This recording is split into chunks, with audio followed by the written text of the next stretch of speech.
الحمد لله رب العالمين والصلاة والسلام على نبينا محمد وعلى آله وأصحابه أجمعين. أما بعد.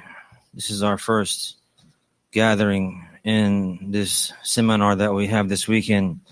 The seminar which is entitled Aqeedatu As-Salaf, the creed of the Salaf, the creed of the pious and the righteous predecessors, those from the best three generations, Al-Qurun, Al-Mufaddala, the creed of the best of this ummah, from the Sahaba and the Tabi'een and the Atba' Tabi'een, radiyallahu anhum jami'an, the creed that was revealed to the Prophet Muhammad sallallahu alayhi wasallam, and that which he taught his companions, radiyallahu anhum, and that which they carried after him, sallallahu alayhi wasallam, and taught their students from the Tabi'een.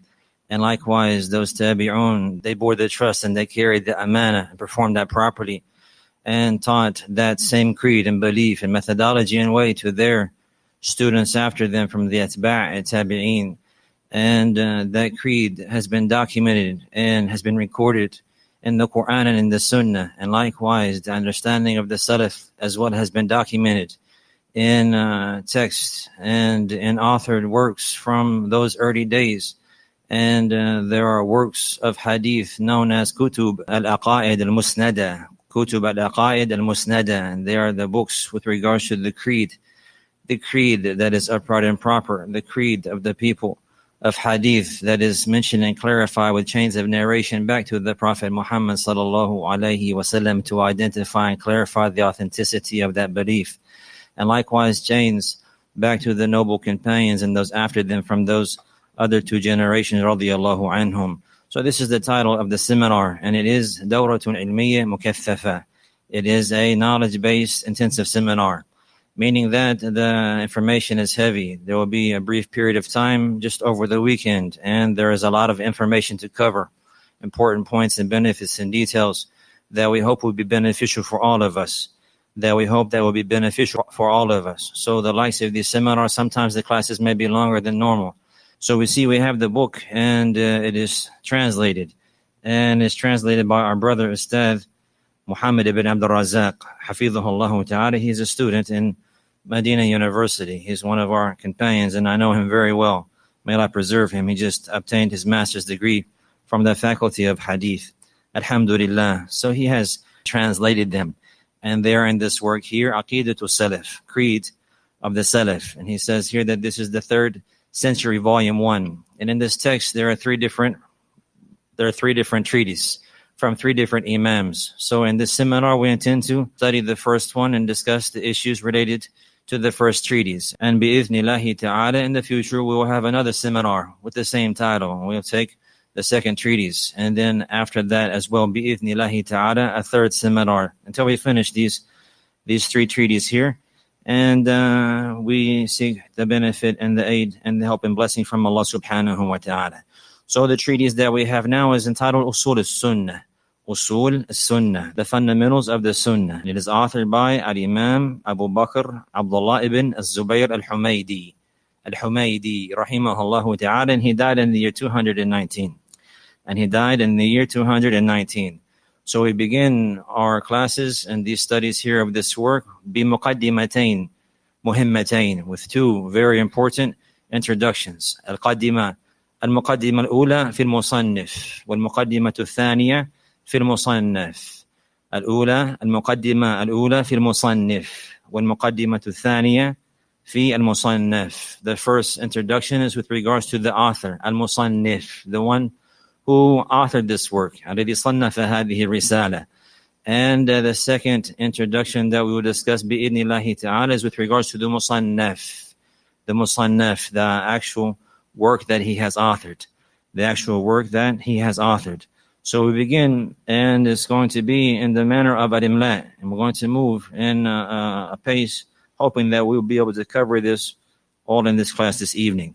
So with regards to the Musannif, al-Musannif, with a kasra on the noon, this is the one who has authored the work. We're going to mention affairs about him in his biography, rahimahullah ta'ala, in points. Point number 1, ismuhu wa nasabuhu wa kunyatuhu. اسمه ونسبه وكنيته. His name and his lineage and his kunya. Rahimahullah. His name is Abdullah ibn Az-Zubayr ibn Isa. His name is Abdullah ibn Az-Zubayr ibn Isa. Al-Hafidh al-Dhahabi, he mentioned about him Al-Imam, Al-Hafidh, Al-Faqih, Shaykh al-Haram, Abu Bakr al-Qurashi, Al-Asadi, Al-Humaidee, Al-Makki, Sahibu Al-Musnad, Sahibu Al-Musnad. That his name is Abdullah, his father's name is Az-Zubayr, and his grandfather's name is Isa. The entire lineage is mentioned, and we summarize this. He is known as Al-Imam, and he's someone who is a role model absolutely because of his creed and belief, and likewise because of his noble manners and etiquettes and his methodology and way. He has reached a high status in the deen to where his peers have considered him to be an Imam. يعني القدوة يقتدى به في الخير.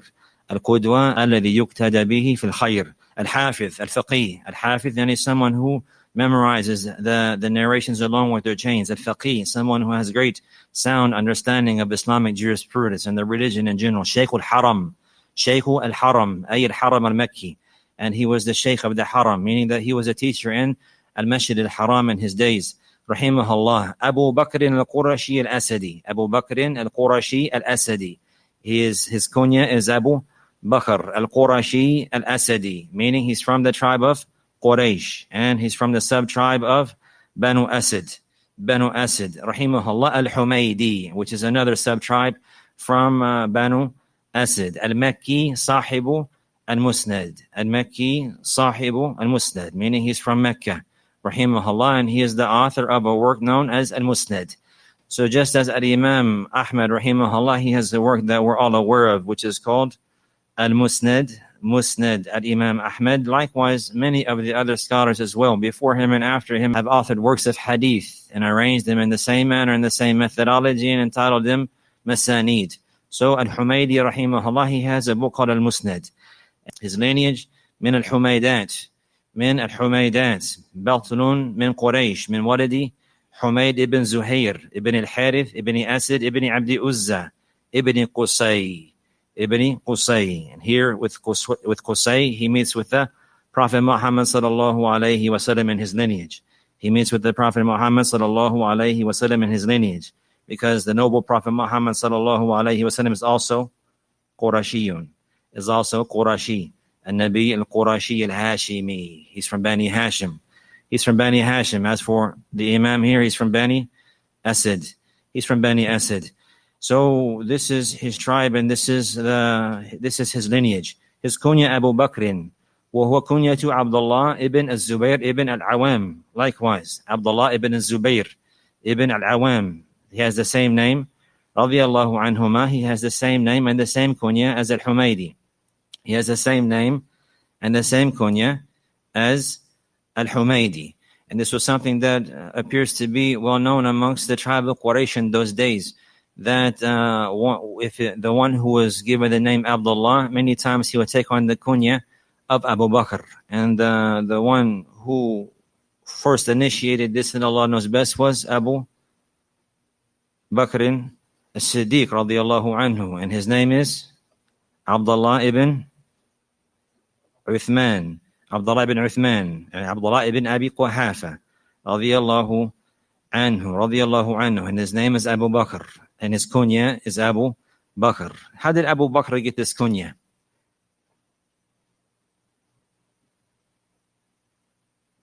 It has come in Sahih al-Bukhari that he had married a woman and her kunya was Bakr, and from here he got the kunya Abu Bakr. It's come in Sahih al-Bukhari that he married a woman, her name was Bakr, and from here he got the kunya Abu Bakr radiyallahu anhu. So he was from the first of them that made the name and the kunya well known. And likewise after him, Az-Zubayr ibn Awam radiyallahu anhu, from the 10 who were granted glad tidings of paradise, as well he had a son, rather he had several, and from them Abdullah ibn Zubayr, who was also a companion like his father radiyallahu anhuma, and his kunya is Abu Bakr as well. So Al-Humaidee, he shares in the name and the kunya of this great noble companion, Abdullah ibn Az-Zubayr. Abdullah ibn Az-Zubayr Abu Bakrin, rahimahullah. The second point, mawliduhu wa nash'atuhu. The second point, his birth and his upbringing. His birth and his upbringing. Number one, ولد بمكة بعد 50 ومية والله أعلم. He is born in Mecca after the year 150. And those who mentioned his biography did not mention the precise date that he was born. But it has been mentioned أنه أقدم من أحمد ibn Hanbal رحمه الله تعالى, that he was older than Al-Imam Ahmad رحمه الله. And Al-Imam Ahmad, he was born in the year 164.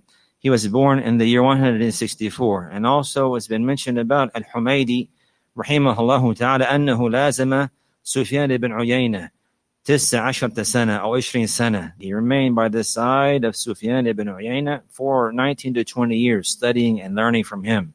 Sufyan ibn Uyayna, Abu Muhammad al-Hilali, rahimahullah ta'ala, from the greatest scholars of hadith. From the greatest scholars of hadith, and he died in the year 198. So from here, some of the people of knowledge have estimated that he was born approximately around the year 150 or after that, but before Al-Imam Ahmad. Wallahu a'lam. As for his nash'atuhu, his upbringing and how he was raised, rahimahullah, nasha'a bi Mecca. He grew up in Mecca, and has been mentioned in the tarjama in the beginning, annahu makkiyun. He's Makki, yani he is from Mecca. قال ابن حبان في الثقات رحمه الله مترجما لي والدي الحميدي رحمه الله. Ibn Hibban rahimahullah, he died in the year 354. He's a great scholar of hadith, likewise in Jarh wa Ta'dil. He has a work known as Al-Thiqat, gathering the upright and reliable narrators and mentioning information about their life and their biography. Here he's mentioning the father of Al-Humaidee.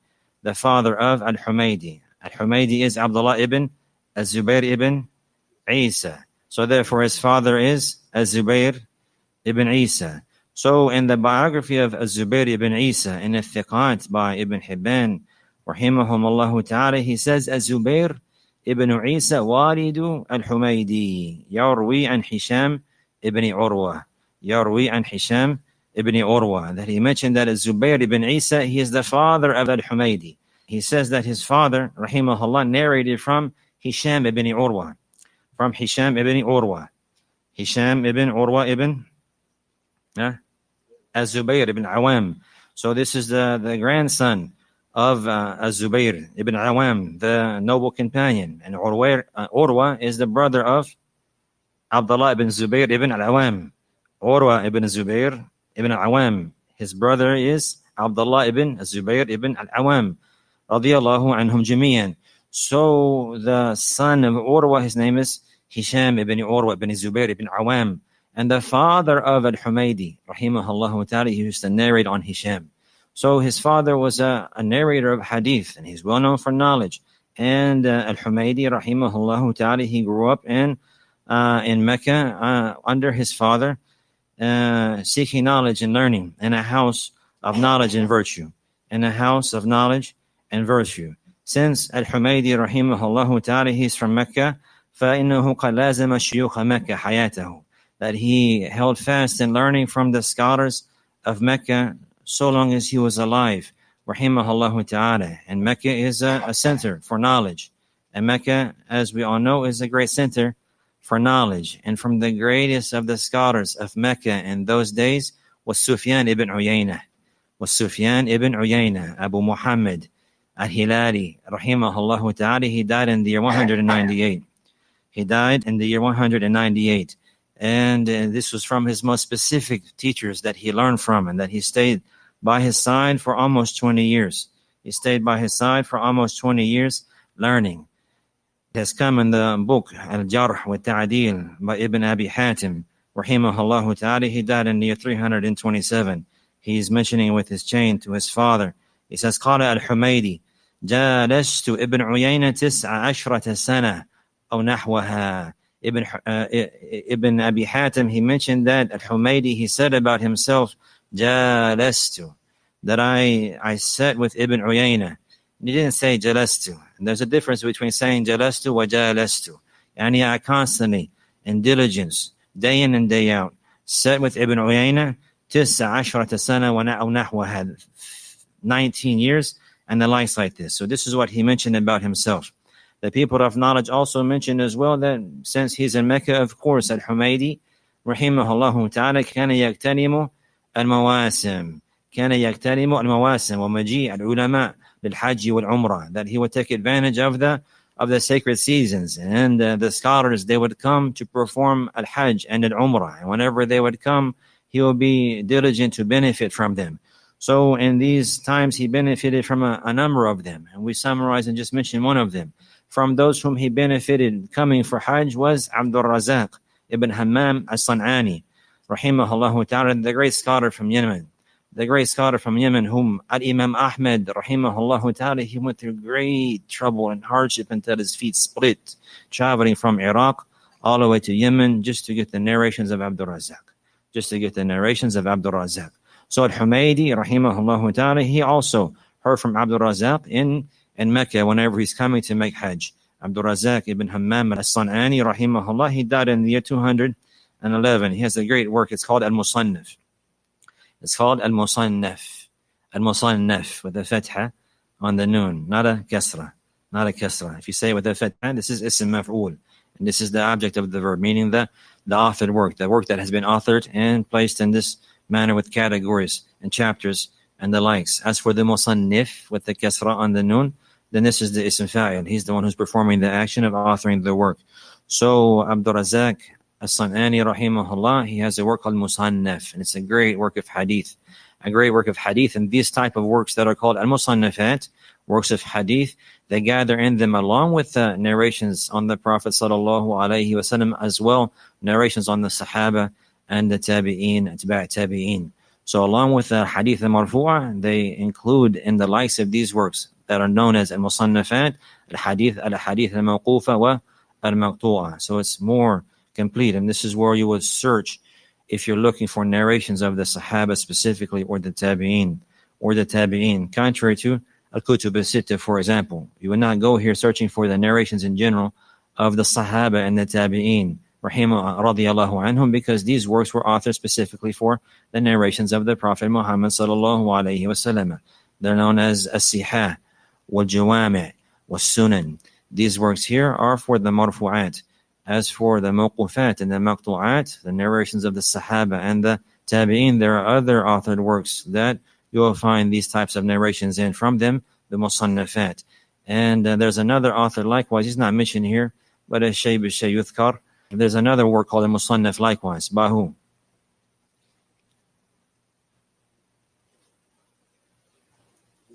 Ibn Abi Shayba, Abu Bakr ibn Abi Shayba, Ahsanta, he died in the year 235.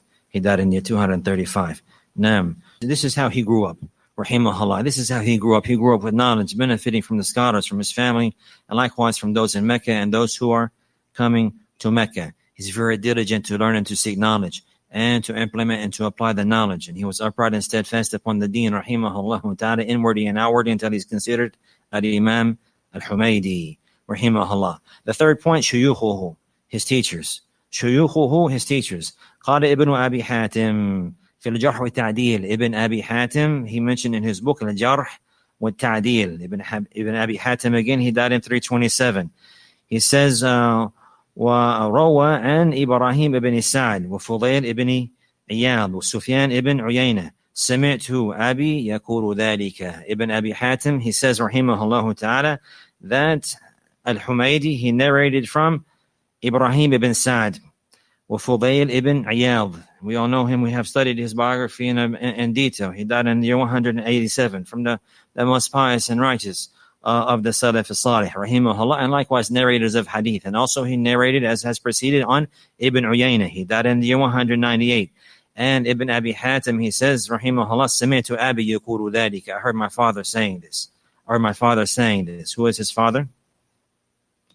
Abdurrahman ibn Abi Hatim. Who is his father?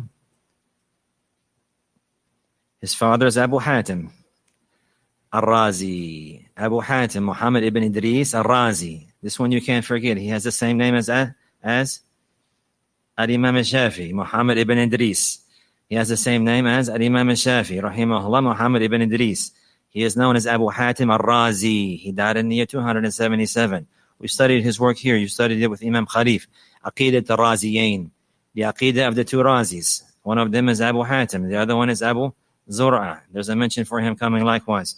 Bi-idhnillahi ta'ala. So the son of Abu Hatim, Ibn Abi Hatim, his name is Abdurrahman ibn Abi Hatim. He has a great work of Jarh wa Ta'dil, a great work clarifying the biographies of the Salaf, which originally was a work authored by Al-Bukhari, rahimahullah ta'ala, called Tarikh al-Kabir. He read that book to his father and to his uncle, to Al-Raziyain, and they both commented on that and clarified much details with regards to that. And in this work, he's mentioning these affairs. So these are from the teachers of Al-Humaidee. Likewise, in his biography, rahimahullah, he has many other teachers as well. From them, Muhammad ibn Idris al-Shafi'i, rahimahullah ta'ala. From the greatest teachers of Al-Imam Al-Humaidee, rahimahullah, is Al-Imam Muhammad ibn Idris al-Shafi'i, Abu Abdullah, rahimahullah ta'ala, and he died in the year 204. The great Imam from the four Imams, well known. Also, Al-Walid ibn Muslim. He died in the year 194.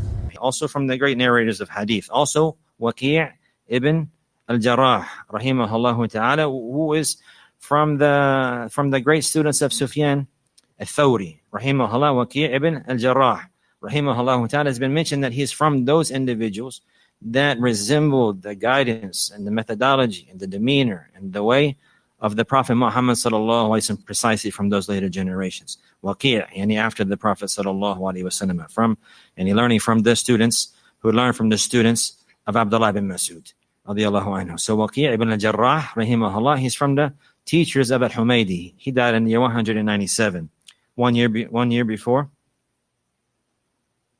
his greatest teacher, Sufyan ibn Uyayna. Also from his teachers, Abdul Aziz ibn Abi Hazim. And also another teacher he had, Abdul Aziz ibn Muhammad Darawardi. And Al-Dhahabi, he mentioned a number of his teachers, and he closed the mention of his teachers saying, وَلَيْسَ هُوَ بِالْمُكْثِرِ وَلَكِنْ لَهُ جَلَالَةٌ فِي الْإِسْلَامِ. And he's not someone who narrated a lot of narrations. And Allah knows best, this is in comparison to maybe some of the others, because Ibn Sa'd in his tarjama, in his book Al-Tabaqat, he mentioned أَنَّهُ كَانَ مُكْثِرًا, that he actually narrated a lot of narrations. So one may say the likes of this, in comparison to other narrators who narrated much more. And plus the later generations, after collecting all the narrations, they'll look at them from a greater aspect. So in any case, Al-Dhahabi, he says, وَلَيْسَ هُوَ بِالْمُكْثِرِ وَلَيْسَ هُوَ بِالْمُكْثِرِ. He's not someone who narrated a lot of narrations, like some of the other narrators of hadith who are known for narrating an abundance of narrations, like his teacher, Sufyan ibn Uyayna. Sufyan ibn Uyayna, he's from the six, rather from the people of Mecca, from the six from the different lands, that the narrations revolve around, from the Sigar al-Tabi'in and the Kibar Atba' Tabi'in.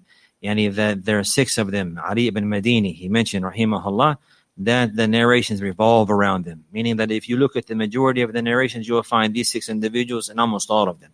In almost all of them. Not all of them, but in so many of them. From them, Sufyan ibn Uyayna, rahimahullahu ta'ala.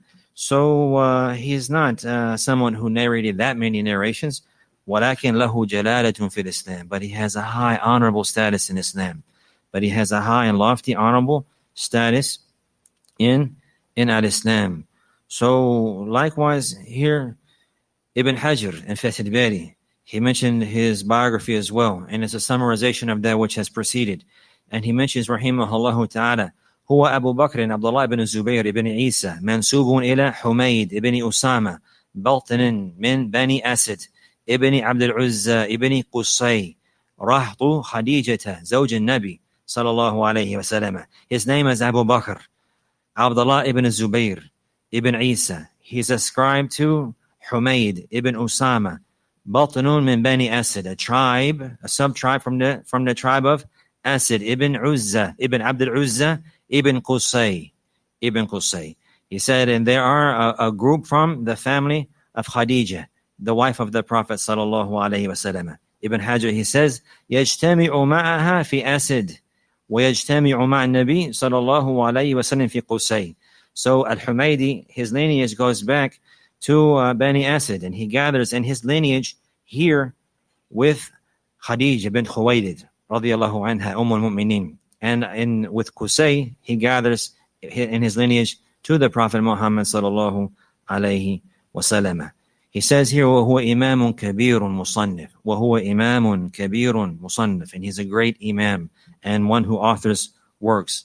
رافق الشافعية في الطالب عن ابن عيينة وطبقته, that he accompanied Imam al-Shafi'i in seeking knowledge and learning from Ibn Uyayna and those in his tabaqa, in his category, and from his peers, rahimahullah.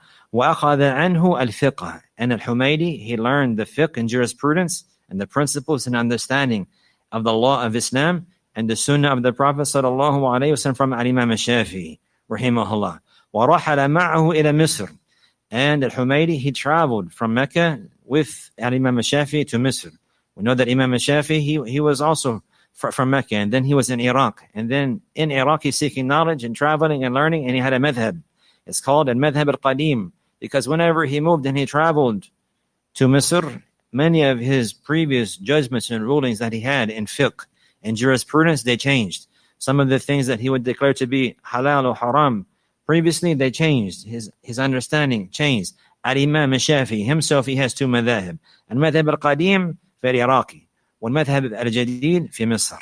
He has the old madhab in Iraq, and then whenever he moved to Misr, he changed much of his positions in fiqh and went back on some of them, changing his way, and this is well known. So Al-Humaidee rahimahullah, he traveled with Al-Imam al-Shafi'i to Misr, and he was there along with him, by his side, learning with him and studying and seeking knowledge for approximately 5 years until Imam al-Shafi'i, he died. So he learned from him, أخذ عنه الفقه ورحل معه إلى مصر ورجع بعد وفاته إلى مكة إلى أن مات بها سنة 19 و200. And then he remained with him in Egypt until he died, and then he returned, Al-Humaidee, and then he returned back to Mecca, and he lived there until he died in the year 219. Rahimahullah ta'ala. Until he died in the year 219. From those great scholars of hadith who transmitted to the ummah al-madhhab al-jadid, the new madhhab of Imam al-Shafi'i, is Al-Humaidee. هو من نقلة المذهب الجديد للإمام الشافعي rahimahullah. He's from those great scholars and students of knowledge, rahimahullah, who transmitted the madhhab of Imam al-Shafi'i that he revived whenever he was in Misr. The fourth point, أقرانه, his peers. Ahmad ibn Hanbal, these are from his peers, the peers of Al-Humaidee, rahimahullah. Ahmad ibn Hanbal, he died in the year 241. Abu Abdullah, Imam Ahl Sunnati wal Jama'ah, bila mudafa'a, rahimahullah. وإسحاق ibn Rahoya, Ishaq ibn Ibrahim ibn Rahoya, he died in the year 238, the companion of Imam Ahmad, and from the greatest scholars of hadith likewise. These names here, these are the men who carry this religion to us. These are the men in their days that Allah has selected and chosen to stand firm and to defend the religion and to uphold the Sharia of Allah Azza wa Jal, and to verify that and to clarify that and to defend that and to stand firm upon that and to carry that and transmit it to those after them. And as we see here, he's from those best generations. So these men here are of utmost importance to know. We love them for the sake of Allah. These people here, they are Ahl al-Hadith. These people here, they are Ahl al-Hadithi haqqan. They're the transmitters of hadith. Imam Ahmad rahimahullah. Ishaq ibn Rahoya rahimahullah.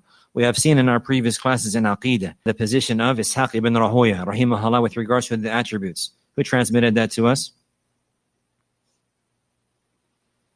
Abu Isa, Muhammad ibn Isa at-Tirmidhi rahimahullah. He died in the year 279, and his great work, Jami' at-Tirmidhi, the well-known book from the Kutub al-Sittah, and his commentary on the narration about the hands of Allah subhanahu wa ta'ala, mentioning the proper understanding and the proper creed. And he mentioned the creed of Ishaq ibn Rahoya rahimahullah ta'ala, how it's an obligation to affirm the sifat without likening them to the creation whatsoever, and without denying them nor changing the meaning. And the one who says that Allah, he has hands because Allah, he has hands, and it is not likened to the creation, then this is not considered making resemblance, whether it's following the Quran and the Sunnah. So these are his peers. Sa'id ibn Mansur, he died in the year 227. He has a great work called Sunan, Sa'id ibn Mansur. And these are from the works that maybe they're not so famous, but they're well known to the scholars and the students of hadith. Also from his peers, Abu Ubaid al-Qasim ibn Salam, rahimahullah, he died in the year 224. From the great scholars of hadith. These are his companions, these are his peers. These are people who are alongside with him, seeking knowledge and learning and defending the Sunnah. Now we move on to point number 5. أصحابه والآخذون عنه يعني طلابه, his companions, those who learn from him, meaning his students. And this was from the methodology of the scholars of the hadith. They would consider a person's students his companions. They would say أصحابه. What they mean by that? تلاميذه, because the person's students, then they're the closest to him. And this is very similar to like what Ibn Abbas radiallahu anhuma he mentioned. إِنَّ أَكْرَمَ النَّاسَ عَلَيْهِ جَلِيسِي, that the most honorable person with me are those who sit in my gatherings, the ones who sit in my meeting my students, meaning my students. So they called them the ashab. These are Ashab Al-Humaidee rahimahullah, يعني طلابه وتلاميذه. So from them, the first of them, Al-Bukhari, Muhammad ibn Ismail Al-Bukhari, Abu Abdullah, Amir al-Mu'mineen fil Hadith. He died in year 256. After him, Abu Dawood, Sulaiman ibn Ash'ath. He died in year 275. After that, Muhammad ibn Isa, Abu Isa At-Tirmidhi, rahimahullah. He died in the year 279. And after that, Al-Imam An-Nasai, Abu Abdurrahman Ahmad ibn Shu'aib, An-Nasai, rahimahullah. He died in the year 303. We know these names. There's 4 of them mentioned here. And if we were to say the Kutub as-Sittah, there's only 2 of them missing. Who are they? Who's that?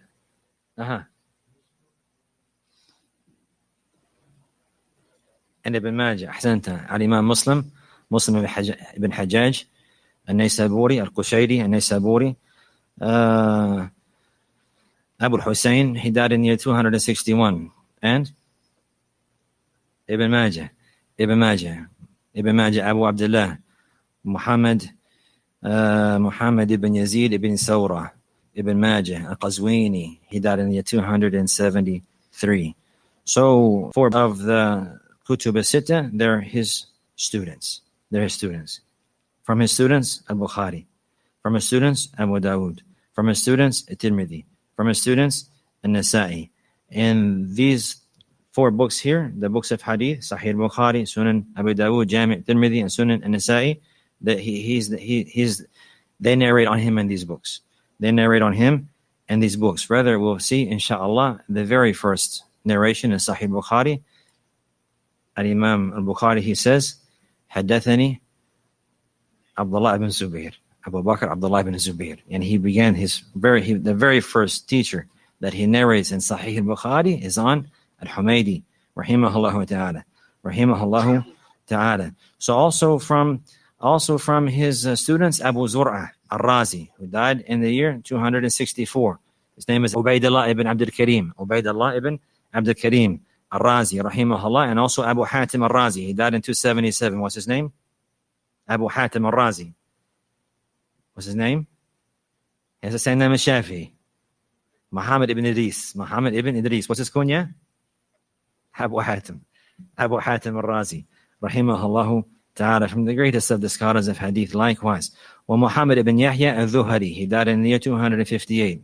Muhammad ibn Yahya al-Dhuhali, also from the students of Al-Humaidee. Bishr ibn Musa al-Asadi, Yaqub ibn Sufyan al-Fasawi, many other individuals likewise. We move on to the 6th point, Musannafatuhu, his authored works, the books that he wrote, rahimahullah. We have taken one of them. What is it called? Or actually, we're talking about 1, 2, so we mentioned 2. Al-Musnad. Naam. Al-Musnad. If we have time, maybe we'll discuss what is a Musnad sometime.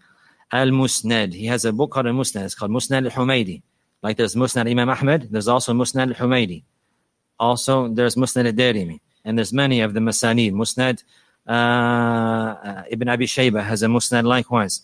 And there are many of them. From them, Al-Humaidee, Al-Bazar has a Musnad. Rahimahumullah ta'ala. And this work here, Usul al-Sunnah, has been found in the end of the Musnad.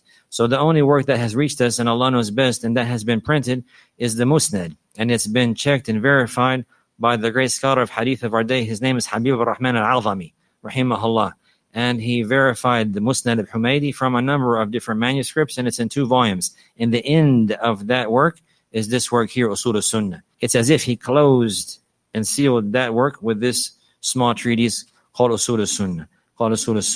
So then we have Al-Musnad and then Usul al-Sunnah. And Usul al-Sunnah was actually attached to Al-Musnad. Also, he has a work called, a book called Tafsir. Any Tafsir. He has another book called Al-Radd ala Al-Nu'man. And he has another book called Ad-Dalail. Ad-Dalail. This is another type of author work in hadith. Yani a man of the called books, Kitab or Kutub Ad-Dalail. What is intended from that? Dalail al-Nubuwah. Dalail al-Nubuwah. They would collect narrations and write works clarifying the clear signs and proofs and evidences for the truthfulness of the prophethood of Prophet Muhammad sallallahu alaihi wasallam. They're called Dalail al-Nubuwah, or for short they're called Ad-Dalail. So he had a work like this, collecting the narrations, clarifying the evidences and proofs for the prophethood of Prophet Muhammad sallallahu alaihi wasallam. Likewise, there's another great scholar of hadith from the later generations. His name is Al-Khatib al-Baghdadi, Ahmad ibn Thabit. Al-Khatib al-Baghdadi, rahimahullah ta'ala, Abu Bakr. He died in the year 463. He died in the year 463. The people of knowledge, they mentioned that there's not one science from the science of hadith except he wrote a single book about it.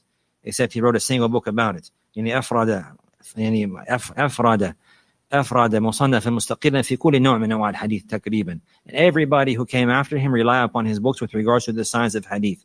He has a great book called Kifaya.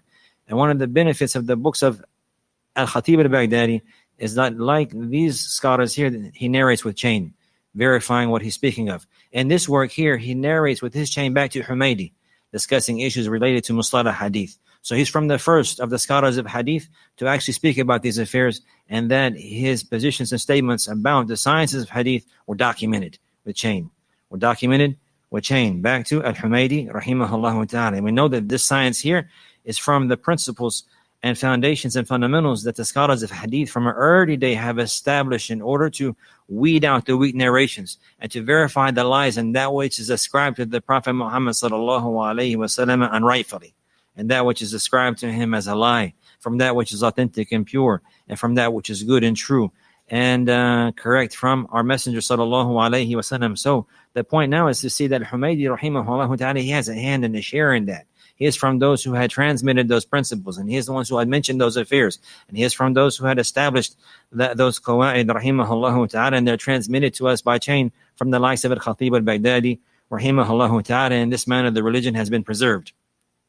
Inna nahnu nazzalna dhikra wa inna lahu lahafidhun. And from that which Allah has guaranteed preserve along with the Quran is the Sunnah, because the Sunnah clarifies the Quran, the meanings and the legislation that is found therein and how to apply it. And we have seen as well in previous classes that along with that, the Quran and the Sunnah are both in the Arabic language, and these are also guaranteed and protected by the protection of Allah Azza wa Jal. Number 7, aqidatuhu, his creed and belief. His creed and belief. It's mentioned about him, huwa min ru'usi ahli sunnati, الناصرين لعقيدة السلفي المنابذين لأهل البدع والأهواء. That he is from the heads of the people of the Sunnah, as has preceded if we haven't seen this yet. He's from the heads of the people of the Sunnah, those who aid the creed of the Salaf, those who defend the creed of the Salaf, those who fought hard against the people of innovation and the people of desires. From his statements he would say rahimahullah ta'ala, لا تستوحش أن تقول كما القرآن والحديث. لا تستوحش أن تقول كما القرآن والحديث. يعني كما في القرآن والحديث. Do not feel bad. Do not have a problem.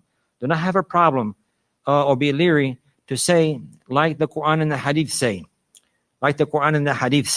يعني if Allah, he says, for example, بل يداه مبسوطتان, then we say بل يداه مبسوطتان. If we say that Allah, he ليس كمثله شيء وهو السميع البصير, there's nothing resembling him whatsoever, but he's the all-hearing and the all-seeing, then we say this about him subhanahu wa ta'ala.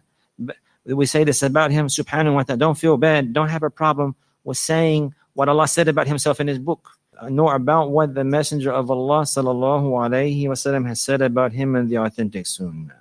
It has been mentioned from him that he says, Ali ibn Khalaf, he says, سمعت الحميدي يقول, I heard Humaidee saying, ما دمت بالحجاز وأحمد بن حنبل بالعراق وإسحاق بخراسان لا يغلبون أحد.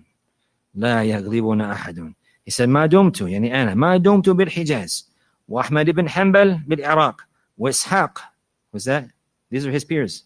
إسحاق ibn Rahoya وإسحاق بخراسان لا يغلبون أحد. He says, so long as I'm alive in Hijaz and Ahmad ibn Hanbal is in Iraq and Ishaq ibn Rahoya is in Khurasan, no one will overcome us.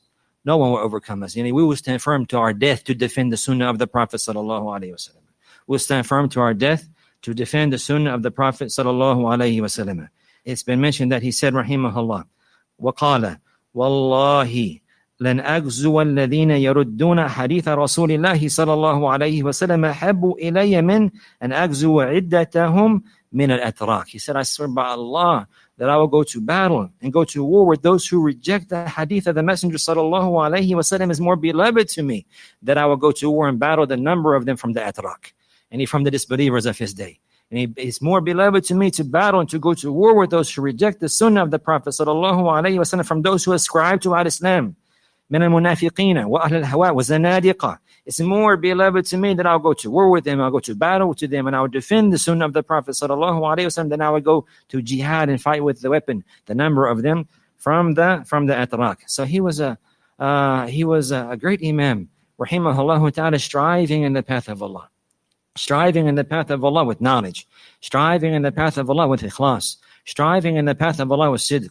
Striving in the path of Allah with a beautiful intention and great effort and hardship, and going through much difficulty in order to establish the deen, and to carry on the deen, and to defend the deen. It's an obligation to love him and those along with him from his brothers, from the scholars of hadith, rahimahum Allahu ta'ala. It is from the mercy of Allah in this ummah that Allah has selected and chosen the likes of these men. They will carry this. They will carry this religion. They'll carry this deen. They'll defend it, and they'll purify it from all of the misunderstandings and misconceptions, and all of the changes that are trying to be made from outside and from within, from the innovators and the deviants, from those who ascribe to Islam, and from the hypocrites likewise who enter Islam to a corrupted. And this was well known in those days, the Zanadiqa. They were not able to stop the empire, the Islamic empire in the front of the Muslims as they're moving forward. They were not able to stop them physically. So many of them, they would accept Islam. They would accept Islam as zanadiqa, as heretics, as hypocrites, and they would introduce doubts and misconceptions in order to weaken the faith and the creed and the Muslims. And they're bringing doubts. They're bringing doubts about the qadr. They're bringing doubts. They're bringing doubts and talking ill about the Sahaba, radiyallahu anhum. They're bringing doubts about seeing Allah, about the attributes of Allah. All of these things are happening, claiming that the Quran is created and the light side. This great deviation is introduced in these days, and it's from men like Al-Humaidee, rahimahullah ta'ala, that stood up and defended the religion by the grace and the mercy of Allah Azza wa Jal. By the grace and the mercy of Allah Azza wa Jal. This issue here reminds me of some lines of poetry by Hafiz al-Hakami, rahimahullah ta'ala, and he's mentioning about the scholars. And he says, هم الجهابذة الأعلام تعريفهم بين الأنام بسيماهم ووسمهم. They are great scholars. They're the great scholars who are very bright and clever. And you know them amongst the people by their distinguished traits and qualities of truthfulness and their manners and their creed. هم ناصر الدين الحامون حوزته من العدو بجيش غير منهزم. They are the aiders of the religion, and they're the ones who protect its people from an enemy with forces that can never be defeated. They're the protectors, the defenders of the religion, and those who protect and guard its people from an enemy, بِجَيْشٍ غَيْرِ مُنْهَزِمِ, from an enemy with forces that can never be defeated. He's referring to being sincere and being truthful and striving with knowledge to defend the deen with the Quran and the Sunnah and the narrations of the Sahaba and the best of this ummah, transmitting and defending the truth. This is the forces that cannot be defeated. He's not referring to weapons here. The scholars, those who defend the religion and its people, they're not fighting with weapons, the weapon of iron. Rather, they're fighting with pen and with tongue and with their heart and sincerity and true faith to clarify their religion. So they have forces that can never be defeated. They'll mention ayat in the front of in the face of the enemy. They'll mention hadith in the face of the enemy. They'll mention narrations in the face of the enemy to silence them with their innovation and their desires and their misconceptions. And he mentioned, rahimahullah, humul budur, walakin la ufula lahum, balu shumusu. They are the moons, and they never go away. Rather, they're the suns, and they have even gone beyond the sun with their light. لم يبقى للشمس من نور إذا أفلت ونورهم مشرق من بعد رسمهم. Because the sun, whenever it sets, the light goes away with it.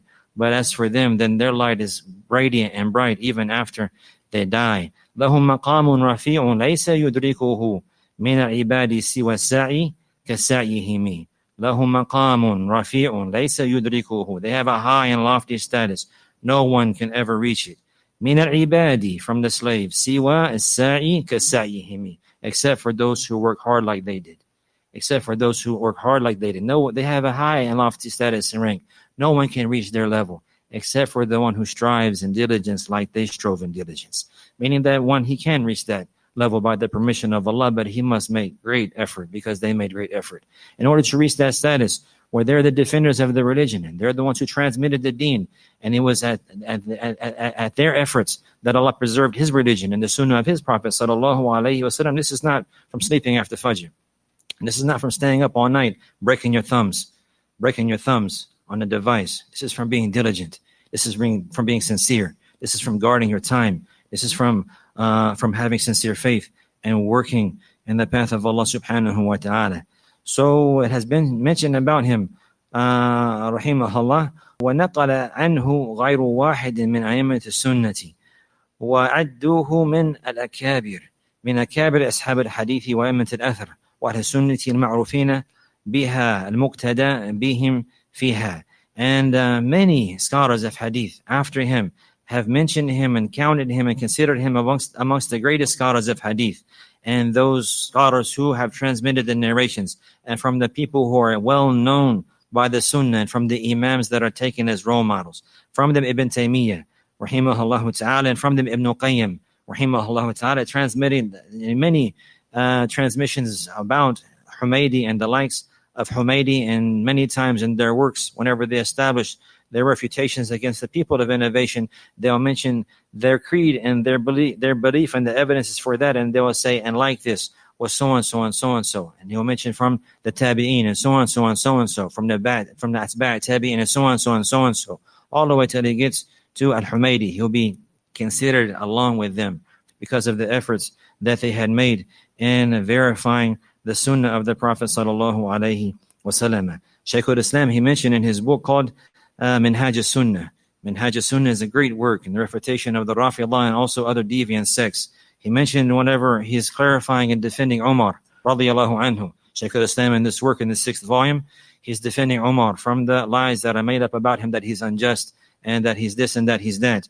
So he mentioned the clarification of the truthfulness of Umar and the diligence of Umar and the knowledge of Umar and the status of Umar, and that he was just, radiyallahu anhu. And then he says, and he mentioning a page full of names from one generation to the next. And listen what he says about them.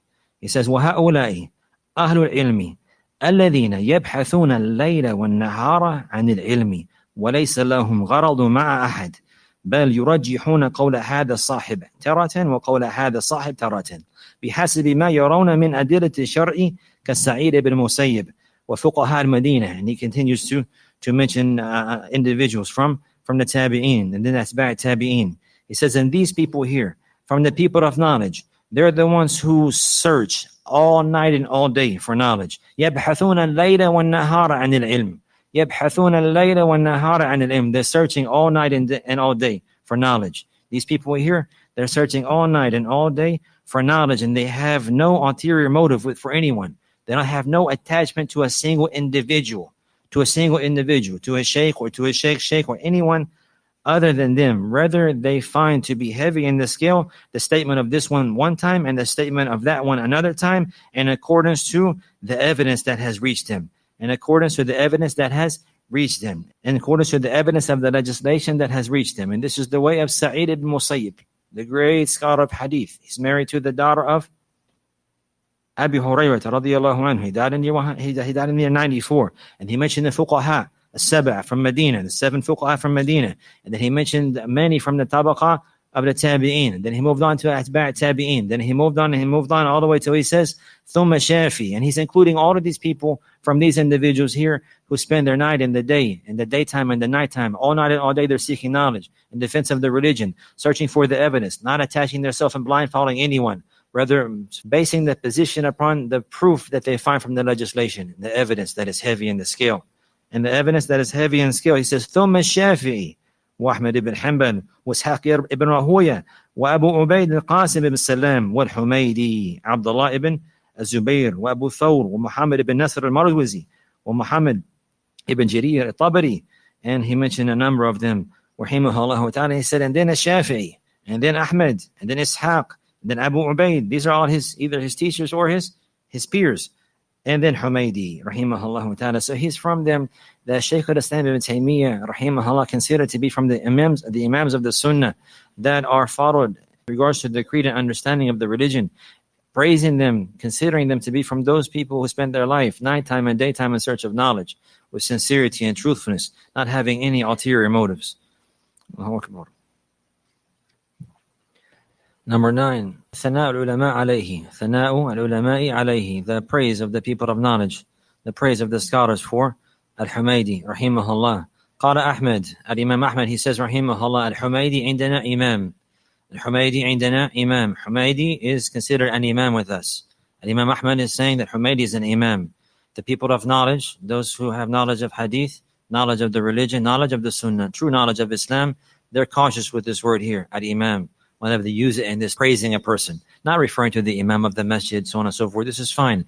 But whenever they're praising someone, they say, fulan imam, and fulan imam, qudwa, yuktada bihi fi al-khayri wa fi al-din. يعني في العقيدة وفي المنهج وفي الأخلاق وفي السلوك في كل شيء. And meaning that he is a role model. He's a role model to be followed in his creed, in his methodology, in his worship, in his manners. And this is a high status. الإمامة في الدين ولا تنال الإمامة في الدين إلا بالصبر واليقين. And this high level here of imamah and leadership and religious authority is not obtained except by certainty and patience. So Imam Ahmad, he's verifying and praising this man. He reached that level. Al-Humaidee rahimahullah. Al-Humaidee عندنا إمام. Al-Humaidee عندنا إمام. قال أبو حاتم هو أثبت الناس في ابن عيينة وهو رئيس أصحابه وهو ثقة إمام. And Abu Hatim al-Razi rahimahullah ta'ala, he says that Humaidee is the strongest of the students of Ibn Uyayna, and he's the leader of his students. He's the strongest he's the strongest narrators who narrate on Ibn Uyayna, and he's the leader, the head of his students. And he's the head of his students. وهو ثقة إمام. وثقة إمام. وهو ثقة, يعني he is at the highest level of reliability, and likewise at the peak in memorization and precision and narration. وهو إمام, also one who should be followed. وقال محمد ibn عبد الرحمن الحروي. Muhammad ibn Abd al-Rahman al-Harawi, he says, قدمت مكة عقب وفاة ابن عيينة فسألت عن أجل أصحابه فقالوا الحميدي. He said, I reached Mecca, I came to Mecca and arrived just after the death of Ibn Uyayna, rahimahullah, which was in what year? 198. He says, so I asked any of the people, who is the most noble and honorable of his students? And they said, Al-Humaidee.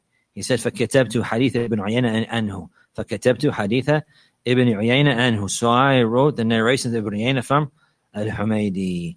قال يعقوب الفسوي. يعقوب الفسوي, he's Ibn Sufyan, one from the students of Al-Humaidee. He says, حدثنا الحميدي وما رأيت أنصح للإسلام وأهله منه.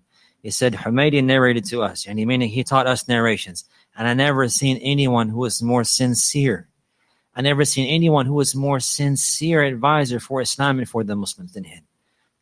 And these people, they're narrating on in their days that the likes of his peers are who?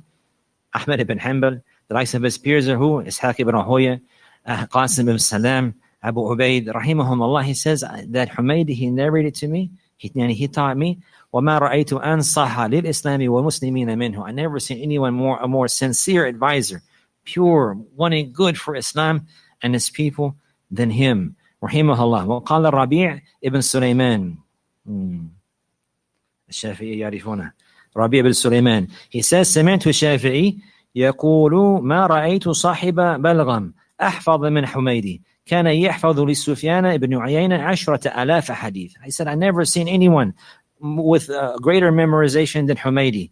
He memorized from Sufyan. He memorized 10,000 narrations from Sufyan ibn Uyayna. He memorized 10,000 narrations from Sufyan ibn Uyayna.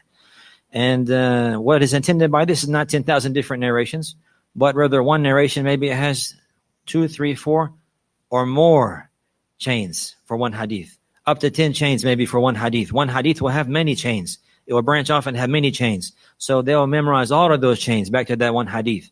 So maybe a person may memorize 10 hadith and the methodology of them, and maybe in reality he'll have maybe 50 hadith or 40 hadith, but they're only 10 narrations because of all the chains. So whenever they say this large number like this, like when it's mentioned in the biography of Bukhari that he memorized 100,000 hadith authentic and 200,000 hadith weak, this is what is intended, yani with the different chains, yani with the different chains.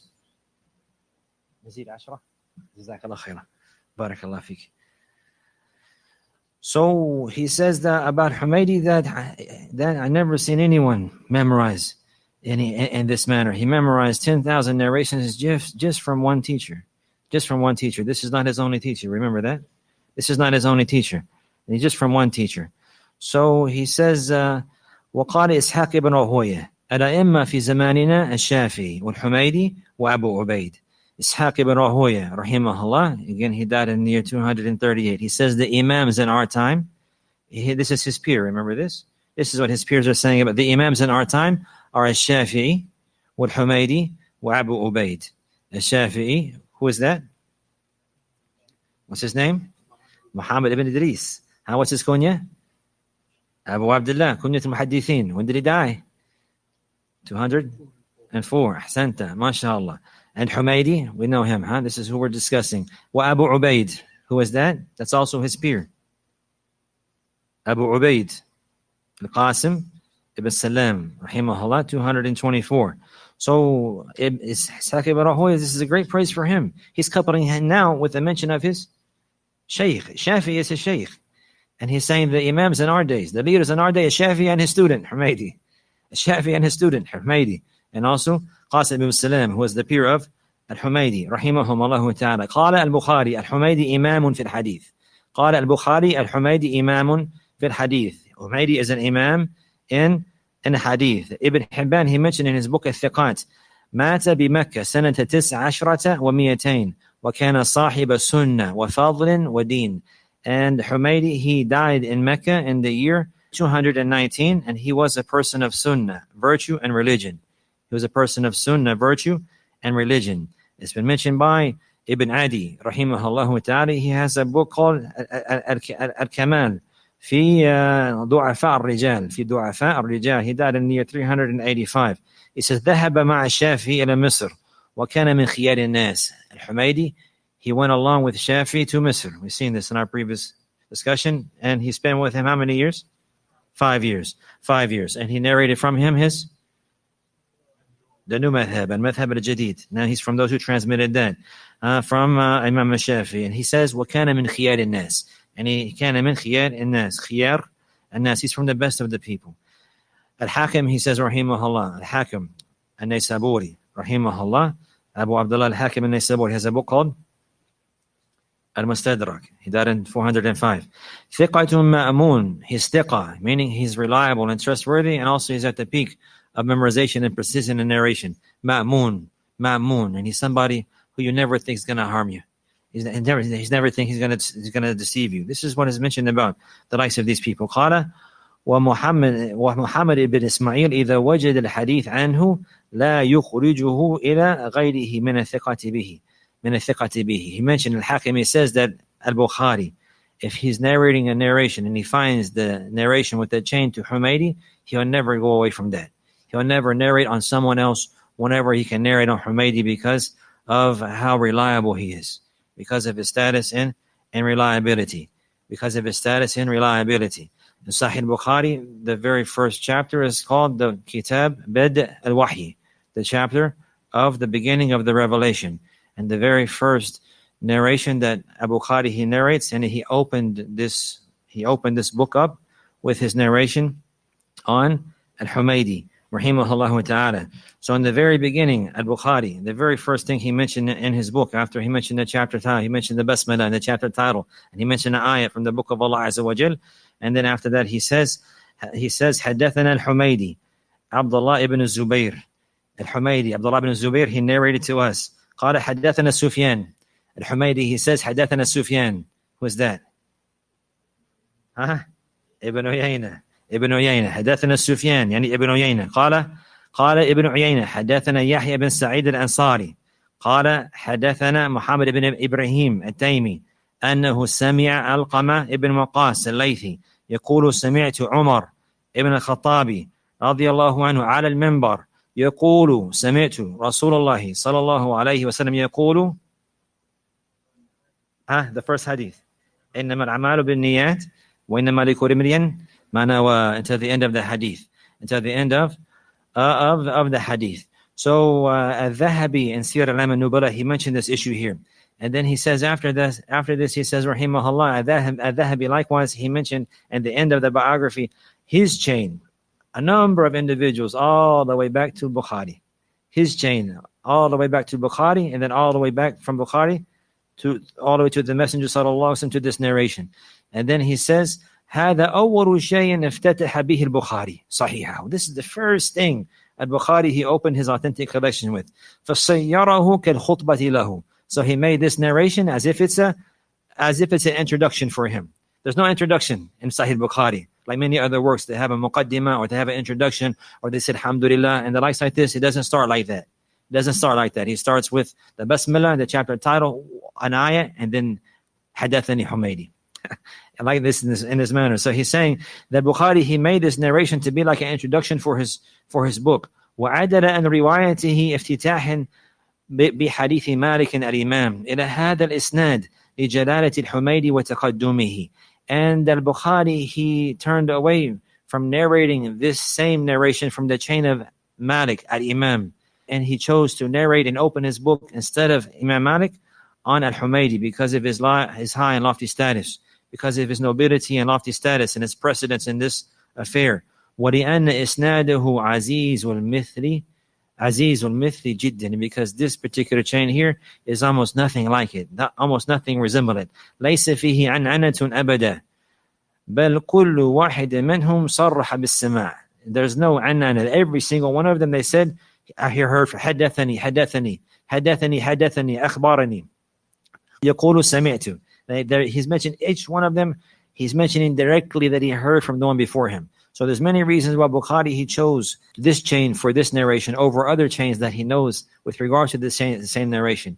But he chose to narrate on Al-Humaidee, rahimahullah ta'ala, because of his high and lofty status.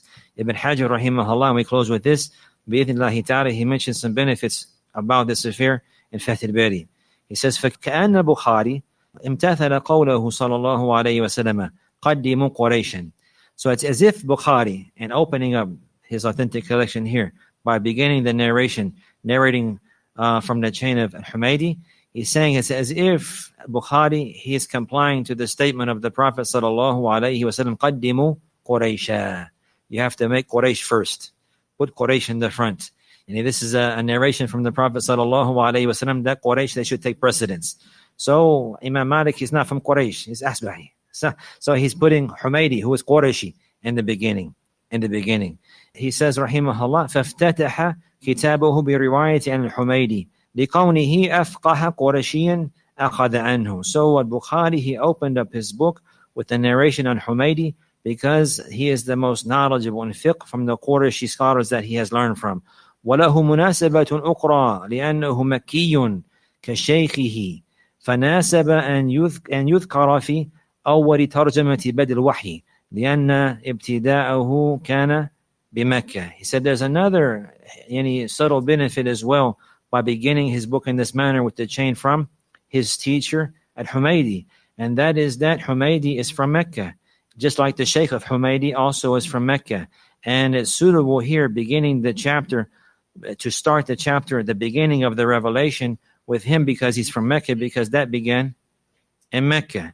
And then he says, وَمِنْ ثَمَّ ثَنَّ بِالرِّوَايَةِ عَنْ مَالِكٍ لأنه شيخ أهل المدينة وهي تارية لمكة في نزول الوحي وفي جميع الفضل. He said, and for this reason, the second narration that Bukhari he mentioned was on Malik, rahimahullah ta'ala, because Malik is the sheikh of the people of Medina, and Medina is following after Mecca. And with regards to the revelation being revealed, first it was revealed in Mecca, then it was revealed in Medina, and likewise with regards to virtue. The most virtuous first is Mecca, and then after that is Medina. And then he says, Rahimahullah, وَمَالِكٌ وَابْنُ عُيَيْنَةَ قَرِينَانِ. And Imam Malik and Sufyan ibn Uyayna, they're peers. They're peers from the same level, on the same level. They're both students together, or sheikhs together. قال الشافعي, Al-Shafi'i mentioned, لولا هما لذهب العلم من الحجاز. Had it not been for them two, and he meant had it not been that Allah gave them success, that had it not been that Allah selected them and chosen them and favored them and given them success, then knowledge would have been lost from Hijaz. Then knowledge would have been lost from Al-Hijaz. So this is the author of the work that we're studying, Abu Bakr Abdullah ibn Zubayr Al-Humaidee. And this is the biography of this great Imam. Inshallah, in our class tomorrow, we'll take the second introduction, which is with regards to Al-Musannaf, any of the work that is authored here and other benefits that are related to the likes of these works from Kutub al-Aqaid al-Musnada. هذا وصلى الله على نبينا محمد وعلى آله وصحبه وسلم.